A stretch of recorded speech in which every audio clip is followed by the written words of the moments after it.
Piles का dietary habit से बहुत डायरेक्ट रिलेशन है। तो अभी तक इसको क्वांटिफाई नहीं किया था, तो वर्ल्ड में सबसे पहले हमने इसको क्वांटिफाई किया। और जो वर्ल्ड का इस फील्ड का सबसे बड़ा जर्नल है DCR अमेरिका का, डिजीज़ कोलोरेक्टम, उसमें पब्लिश किया टोन ट्रीटमेंट। हमने सबसे पहले डिफाइन किया कि 3 मिनट एक बार जाइए और कोई मोबाइल नहीं लेके जाना ताकि स्ट्रेन ना करो, अननेसेसरी टाइम ना लगाओ। और एनफ फाइबर, जैसे फ्रूट्स खाइए। फ्रूट्स में लोग सोचते हैं पपीता डेफिनेटली फाइबर है, लेकिन वैसे आप देखेंगे तो 100 ग्राम पपीते में सिर्फ 1 ग्राम फाइबर होता है। नमस्कार, सेहतनामा देख रहे सभी दर्शकों का स्वागत। सबसे पहले गुजारिश, सेहतनामा को सब्सक्राइब जरूर करिए अगर अभी तक सब्सक्राइब नहीं किया है। और आज बात सेहतनामा में एक बार फिर हम करने जा रहे हैं पाइल्स यानी बवासीर पर। बवासीर हो तो क्या खाएं क्या ना खाएं, ये जानते हैं मशहूर कोलोरेक्टल सर्जन डॉक्टर पंकज गारग जी से। बहुत बहुत स्वागत सर।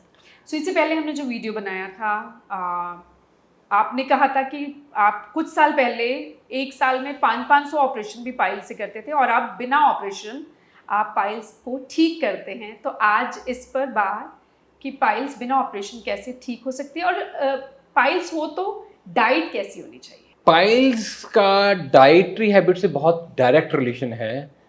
तो पाइल्स होता क्या है? बेसिकली पाइल्स होता है कि जो उनके मस्से होते हैं वो फूल के बड़े हो जाते हैं, वो बाहर आना शुरू हो जाते हैं पॉटी वाली जगह से, एनएस से, और फट जाते हैं तो ब्लीडिंग करते हैं। तो उसका जो जड़ है वो है टाइम ज़्यादा लगाना टॉयलेट में और बार बार जाना और स्ट्रेन करना। तो अभी तक इसको क्वांटिफाई नहीं किया था, तो वर्ल्ड में सबसे पहले हमने इसको क्वांटिफाई किया। और जो वर्ल्ड का इस फील्ड का सबसे बड़ा जर्नल है DCR अमेरिका का, डिजीज़ कोलोरेक्टम, उसमें पब्लिश किया टोन ट्रीटमेंट।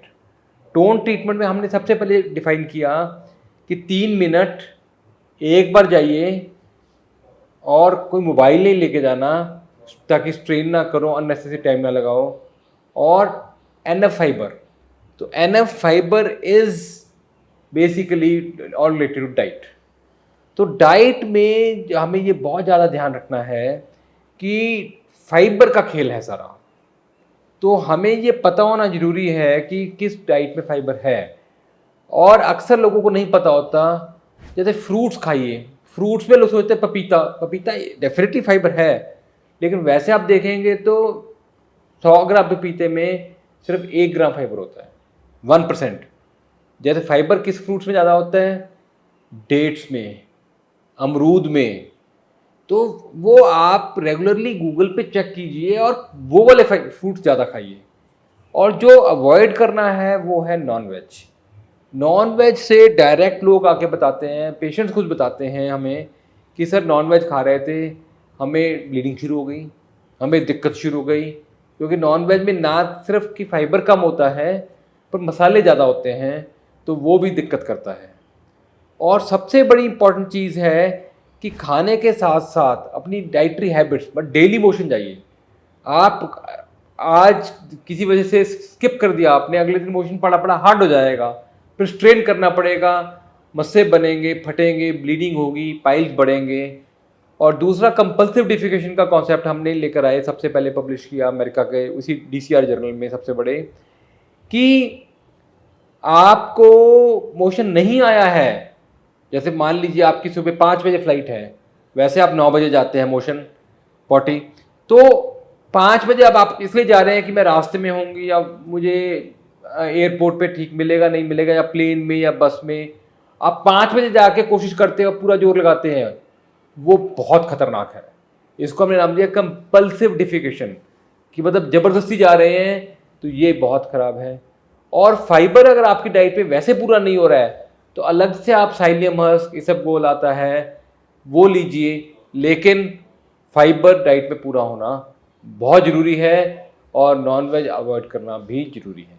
जो इसबगोल है, कई बार कहते हैं पानी के साथ या दही के साथ, तो वो क्या चीज़ है? नहीं, पानी के साथ लेना चाहिए। दही के साथ तो थोड़ी कॉन्स्टिपेशन करने की टेंडेंसी होती है, तो पानी के साथ लीजिए इसबगोल। एंड पर इसबगोल के साथ वो सप्लीमेंट है, डाइट में फाइबर बहुत ज़रूरी है। तो जिन लोगों को कॉन्स्टिपेशन रहती है तो वो क्या करे कि कॉन्स्टिपेशन ना हो? उनको ध्यान रखना पड़ेगा तो पानी ज़्यादा पिएं। पानी एक बहुत इंपॉर्टेंट रीज़न है।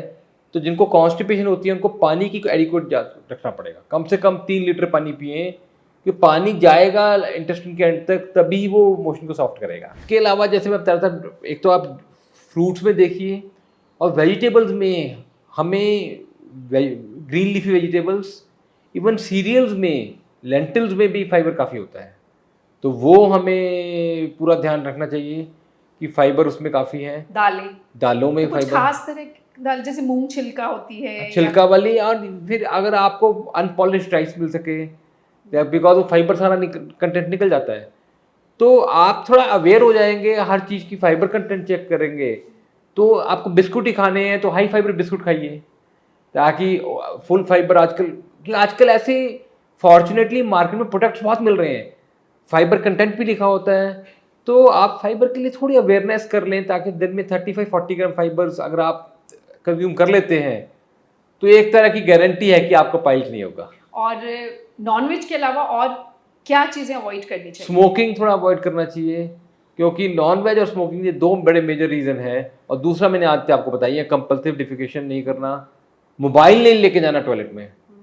और ये जो जंक फूड खाते हैं उनको, जंक फूड इसलिए जंक बोलते हैं, एक तो उसका ग्लाइसेमिक इंडेक्स ज़्यादा होता है, ट्रांस फैटी एसिड ज़्यादा होते हैं, तीसरा फाइबर कम होता है।